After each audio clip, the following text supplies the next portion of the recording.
إن ربك يعلم أنك تقوم أدنى من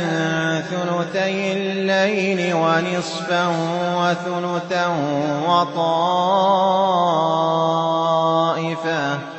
وطائفة من الذين معك والله يقدر الليل والنهار علم أن لن تحصوه فتاب عليكم فاقرؤوا ما تيسر من القرآن علم أن سيكون منكم مرضى وآخرون يضربون في الأرض يبتغون من فضل الله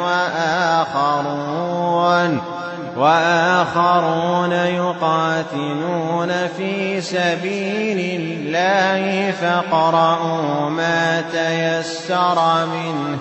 وأقيموا الصلاة وآتوا الزكاة وأقرضوا الله قرضا حسنا وما تقدموا لأنفسكم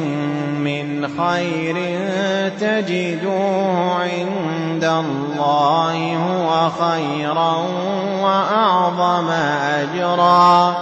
واستغفروا الله إن الله غفور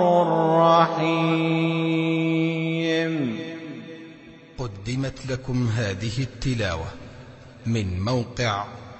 tvquran.com.